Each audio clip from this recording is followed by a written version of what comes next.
পুষ্পা ওরফে জাহাঙ্গীর খান ফলতার তৃণমূল কংগ্রেস প্রার্থী, তিনি একেবারে ঘোষণা করলেন সংবাদ মাধ্যমের সামনে তিনি ভোটে লড়ছেন না, তিনি প্রার্থী পদ ছাড়লেন।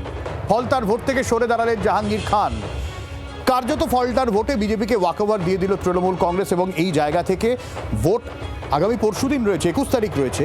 তার আগে আজকে প্রচারের শেষ দিন ছিল এবং সেখানে প্রার্থীপদ প্রত্যাহারের ঘোষণা, নিঃসন্দেহে বেনজির ঘটনা। ঠিক কি বলেছেন জাহাঙ্গীর, শোনায় আবার।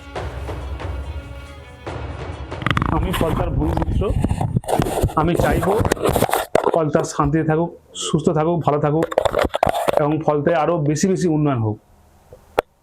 তাই সোনার ফলতা হোক, এটাই আমার স্বপ্ন ছিল।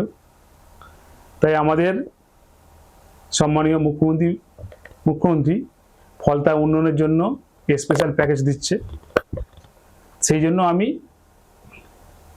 আগামী 21শে মে যে রিপোল আছে, সেই রিপোলের কন্টেস্ট থেকে আমি নিজেকে দূরে সরিয়ে নিলাম।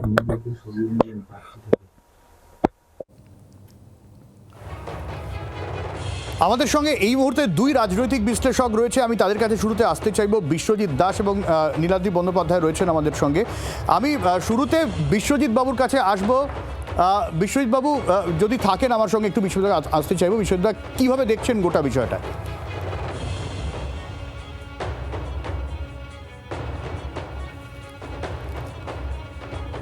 না বোধহয়, হ্যাঁ বিশ্বজিৎ, শোনা যাচ্ছে আমার কথা?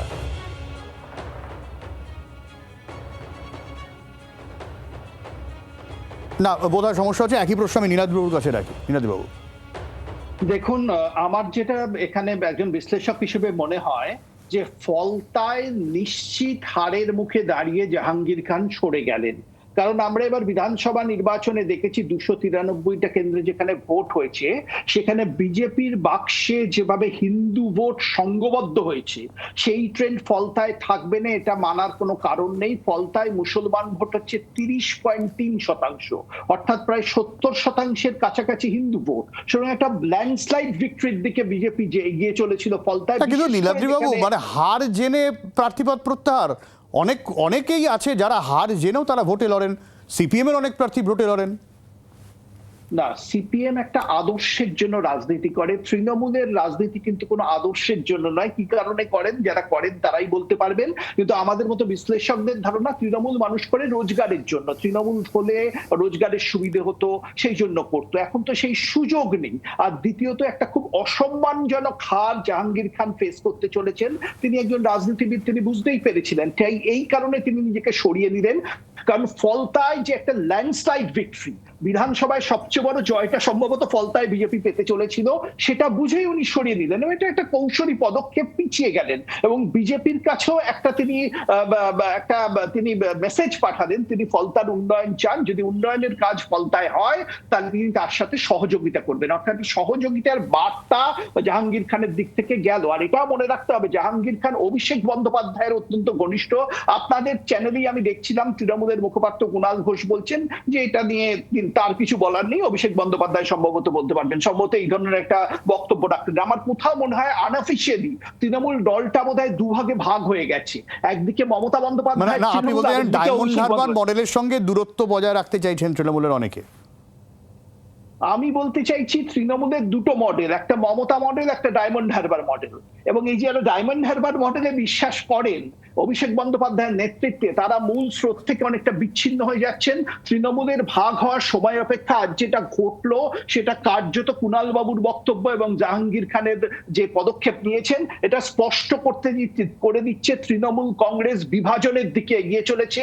একটি গোষ্ঠী নিয়ে বেরিয়ে যেতে চলেছেন সম্ভবত অভিষেক বন্দ্যোপাধ্যায় তার ডায়মন্ড হারবার মডেলকে সামনে রেখে, অন্যদিকে মমতা বন্দ্যোপাধ্যায় তার সাম্প্রদায়িক তোষণের মডেল, যেটা অনেকে বলে থাকেন সাম্প্রদায়িক তোষণের রাজনীতি করেন। আমি আসবো, আমি একটু পিয়ালি, আমি বিশ্বজিৎবাবুর কাছে আসার আগে একটু পিয়ালি রয়েছেন আমাদের সঙ্গে সরাসরি।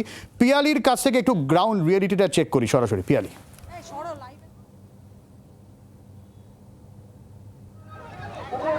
দেখো এই মুহূর্তে আমি যেখানে রয়েছি সেটা হচ্ছে জগন্নাথপুর, যেখানে এসে মুখ্যমন্ত্রী শুভেন্দু অধিকারী তিনি নামেন এবং এই মুহূর্তে তিনি একজন যা বিজেপি কর্মী যিনি নিহত হয়েছিলেন তার বাড়িতে তিনি মধ্যাহ্নভোজ করতে গেছেন, পরিবারের সদস্যদের সঙ্গে দেখা করতে গেছেন।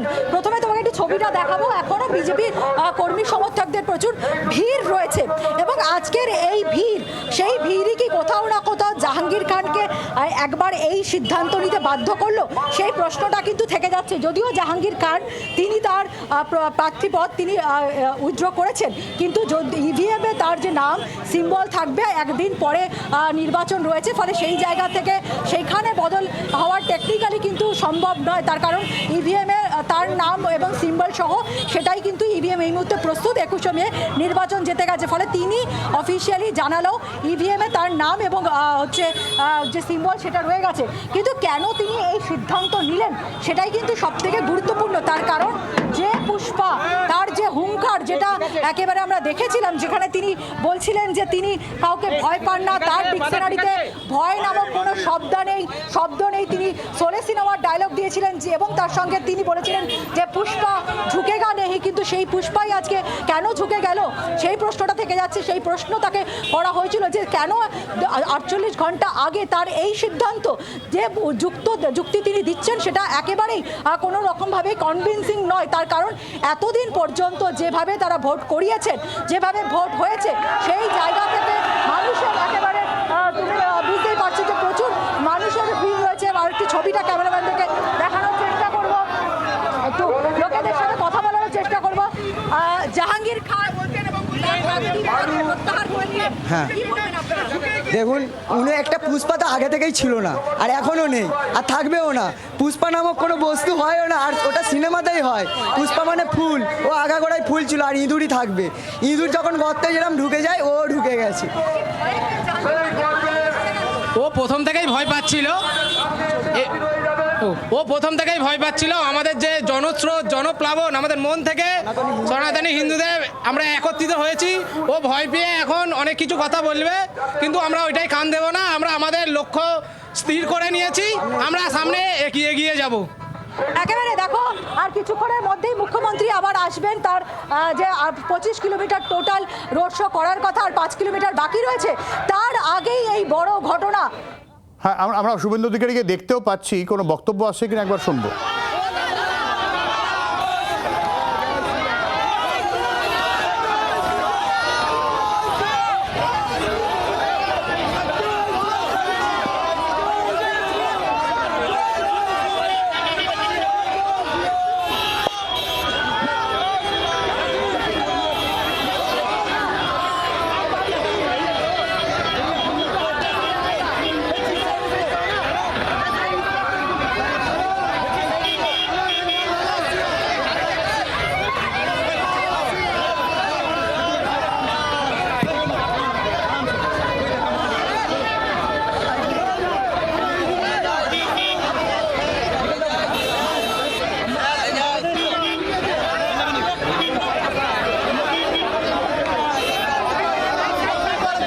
পরিস্থিতি নেই, মুখ্যমন্ত্রী এই মুহূর্তে প্রচারে তিনি রয়েছেন। তবুও যদি সরাসরি কোনো বক্তব্য আসে অবশ্যই আমরা শোনানোর চেষ্টা করব, কারণ যে প্রার্থীর হয়ে তিনি প্রচারে নেমেছেন তার উল্টো দিকে আর কোনো তৃণমূলের প্রার্থী নেই। জাহাঙ্গীর খান তিনি ওয়াকওভার দিয়েছেন।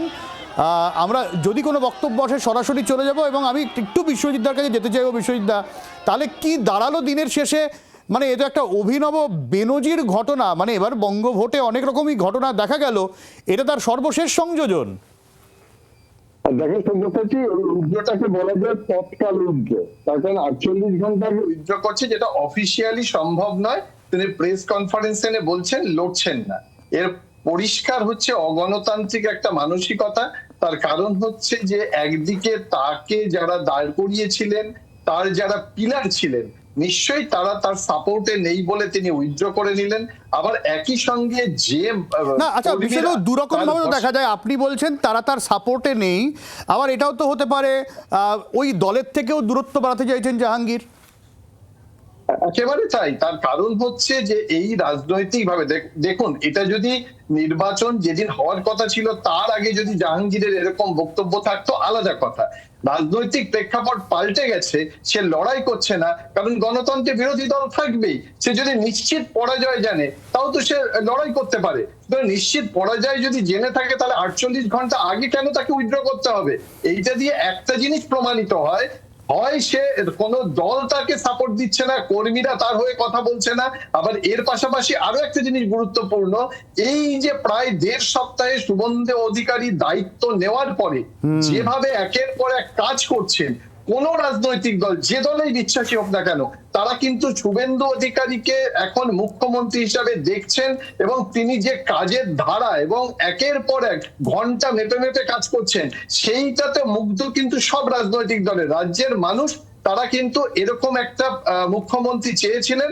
এবং ফলতার যে মডেলের কথা নীলাদ্রিতা বললেন, যে ডায়মন্ড হারবার মডেলের কথা, ডায়মন্ড হারবার মডেল আসলে এতদিন যেটা ছিল ওটা কি রিয়েলিটি নাকি তৈরি করা, সেটাই তো বাস্তবে চলে এলো যে এই ধরনের কোন মডেলের এক্সিস্টেন্স ছিল না এবং কেউ মান্যতা দিচ্ছে না। স্বয়ং জাহাঙ্গীর যখন মান্যতা দিচ্ছে না, তার লড়াই করার মতো যখন সেই রাজনৈতিক শক্তি নেই, তাহলে মনে করাই হচ্ছে যে আস্তে আস্তে গণতান্ত্রিক ক্ষেত্রে শক্তি একটা জায়গায় কনসেন্ট্রেট হচ্ছে। তবে এটাও মনে রাখতে হবে, জাহাঙ্গীর খান যদি না লড়ে, একই সঙ্গে ফলতা কেন্দ্রে বামেরা রয়েছে, কংগ্রেস রয়েছে, তাদের যে প্রার্থী রয়েছে আইএসএফ জোটের, তারা কিন্তু লড়াই করবে। এটা দেখার যে ভারতীয় জনতা পার্টি কতটা ভোট পার্সেন্টেজ বাড়িয়ে দিতে পারে, নাকি বিরোধী হিসাবে যখন তৃণমূল কংগ্রেস থাকছে না, বাকি দুটো দল কিভাবে এখানে লড়াই করে। আচ্ছা, সেই জায়গা থেকে তো মুখ্যমন্ত্রী কদিন আগেই জাহাঙ্গীরকে দায়িত্ব নিচ্ছেন, তিনি দেখে নিচ্ছেন, একেবারে সরাসরি ফলতার জনসভায় বলে এসেছিলেন। শোনাই সেই বক্তব্যটা।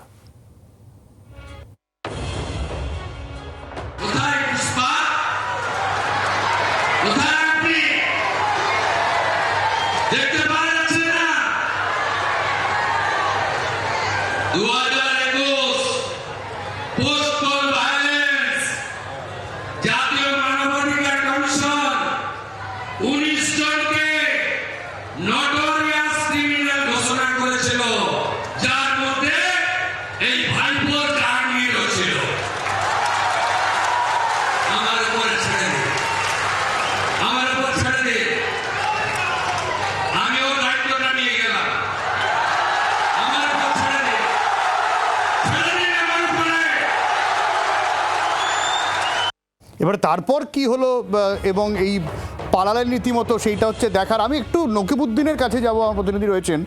নকিবউদ্দিন, আমরা বিভিন্ন জায়গায় দেখছিলাম, তোমার মনে থাকবে ভোটের পরে যেমন অটোয়ে পতাকা চেঞ্জ হয়ে যাচ্ছিল, হঠাৎ করে সবাই বিজেপি হয়ে যাচ্ছিল। ফলতার ছবিটা কি? তৃণমূলরা কি বেশিরভাগ সব বিজেপি হয়ে গেছেন, নাকি এখনো তৃণমূল কর্মীরা রয়েছেন, তারা প্রচার মিছিল করছেন টরছেন?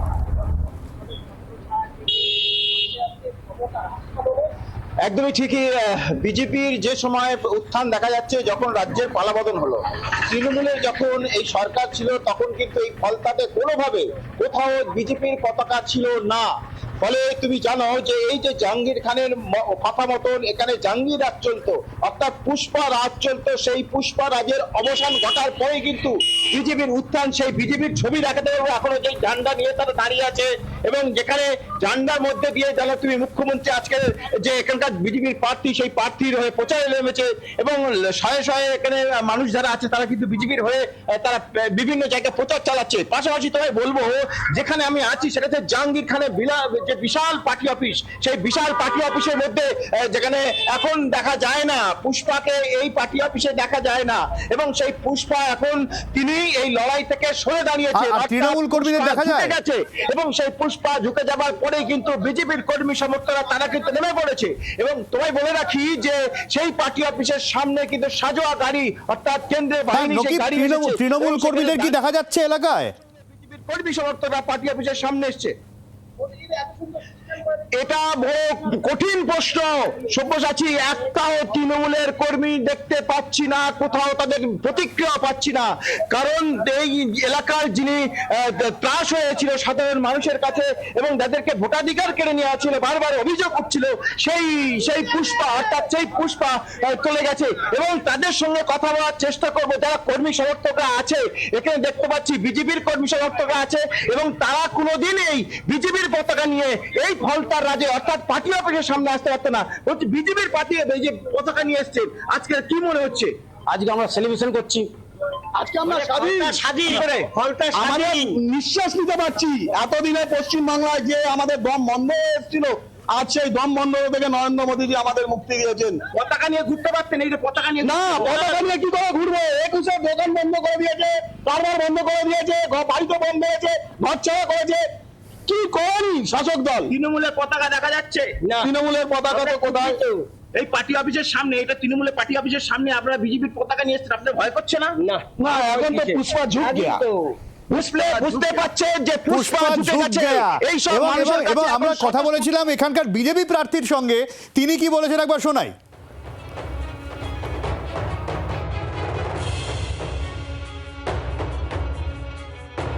অভিষেক ব্যানার্জি দাঁড় করিয়ে দিয়ে আর একবার প্রচারও আসেনি, কোনো কিছু আসেনি, তাকে গাছে তুলে মই কেড়ে নিয়েছে, খুঁজে নিয়েছে। 1.5 থেকে 2 লক্ষ ভোটে হারবে, 5,000 ভোটও পাবে না। সাধারণ মানুষজন সব জায়গায় 95-96% ভোট হয়েছে। এখন ও এইটা ঘোষণা করে যাতে সাধারণ মানুষজন ভোট কেন্দ্রে ভোট দিতে না যাক আর ব্যবধান যাতে কমে যায়, সেইটা একটা চেষ্টাও করতে পারে। আমি এই জায়গা থেকে নীলাদ্রিবাবুর কাছে যাবো। নীলাদ্রিবাবু, আমি যদি শুধু ডায়মন্ড হারবার মডেল দেখি, ডায়মন্ড হারবার লোকসভা কেন্দ্র দেখি, এটার মধ্যে শুধুমাত্র সাতগাছিয়ায় জিতেছে বিজেপি, যদিও বিজেপির লিড অনেকটা বেড়েছে, সেকেন্ড পজিশনে রয়েছে। ফলতায় তো পুনর্নির্বাচন, বেশিরভাগ জায়গা কিন্তু এখনও তৃণমূলের দখলেই রয়েছে। তারপরেও এতটা মানে কনফিডেন্সের এই অবস্থা জাহাঙ্গীরের যে তাকে ময়দান ছেড়ে পালাতে হলো? না, এই বিজেপির যে একটা অভূতপূর্ব জয় এসছে, হ্যাঁ, দক্ষিণ 24 পরগনায় তো বা ডায়মন্ড হারবারে তো সেভাবে এখনো পেনিট্রেট করতে পারিনি। তার মূল কারণ হচ্ছে 65% বেশি হিন্দু ভোট কনসলিডেট করেছে। এবার এই ট্রেন্ডটার পর যেটা এক্সপেক্টেড যে হিন্দু ভোটের কনসলিডেশন আরো বাড়বে এবং যেখানে বিজেপি জেতেনি সেখানেও বাড়বে। সুতরাং কার্যত তৃণমূল শূন্য বাংলার দিকে আমরা এগিয়ে চলেছি। আগামী পুরসভা নির্বাচন কলকাতায় আছে। আমি আজকে আপনাদের চ্যানেলে প্রথমবার বলছি, মিলিয়ে নেবেন ভোটের ফলের দিন তৃণমূল শূন্য হতে চলেছে। সারা বাংলায় কোথাও আর তৃণমূল থাকবে না। যে দল শূন্য হতে চলেছে সে দলের সাথে কেউ থাকতে চায় না, পুষ্পাও থাকতে চাইছে না। এটা কার্যত মমতা বন্দ্যোপাধ্যায়ের নেতৃত্বের বিরুদ্ধে বিদ্রোহ ঘোষণা করলেন পুষ্পা। এই বিদ্রোহ আর ডায়মন্ড হারবারে হয়েছে, কাল সারা বাংলায় হতে চলেছে। মমতার নেতৃত্ব যে ব্যর্থ হয়েছে সেটা চোখে আঙুল দিয়ে পুষ্পা দেখিয়ে দিলেন। তার চোখে চোখ রেখে বিদ্রোহ করে পাড়ায় পাড়ায় এই বিদ্রোহ হতে চলেছে। এর দায় উনি অভিষেকের ঘাড়ে চড়াতে চাইছেন, কিন্তু এই সাম্প্রদায়িক তোষণের রাজনীতি, এই হারের দায় সম্পূর্ণভাবে মমতা বন্দ্যোপাধ্যায়ের। ধর্ণা মঞ্চে দাঁড়িয়ে উনি যে সাম্প্রদায়িক উস্কানিমূলক বক্তব্য রেখেছিলেন সেটা বাংলার মানুষ ভোলেনি। সেদিনই ওনাকে গ্রেফতার করা উচিত ছিল। আমার বিশ্বাস এরপর ওনার ঠাঁই হবে যে উনি একজন দুষ্কৃতীর ভাষায় কথা বলেছেন, দুষ্কৃতীদের যেখানে যাওয়া উচিত, পুষ্পাদের পাশাপাশি মমতাও জেলে যাবেন, সেটা বুঝেই এই দুষ্কৃতীরা পাশ থেকে সরে যাচ্ছে। আমি আবারও বিশ্বজিৎদার কাছে আসার আগে সেই যেবার বলেছিলেন যে যখন হচ্ছে বিশেষ পুলিশ পর্যবেক্ষক এলেন এবং তা সিংহাম ভার্সেস পুষ্পার কয়েনেজ তৈরি হলো, যে কয়েনেজ নিজেই তৈরি করে দিলেন জাহাঙ্গীর খান, যখন বলেছিলেন যে পুষ্পা ঝুঁকেগা নেই। আবার শোনাই বক্তব্যটা। উনি যদি নিজেকে সিংহ মনে করে সিনেমার আর্টিস্টে, আমরাও পুষ্পা ঝুঁকেগা নেই। আমি ছোটোবেলায় যেটা দেখেছি শোলে বই, সে আমজাদ খানের জো আদমি ডর গিয়া ও আদমি মার গেয়া, জাহাঙ্গীরের ডিকশনারিতে ডর বলে কিছু নেই। আমরা ভয় পাই অন্যায় দেখে, অপরাধ দেখে, কিন্তু কে ধমকাবে, চমকাবে, ভয় দেখাবে, জাহাঙ্গীর খান তাতে কর্ণপাত করে না। বাংলার আওয়াজ, বাঙালির আবেগ, জি 24 ঘন্টা।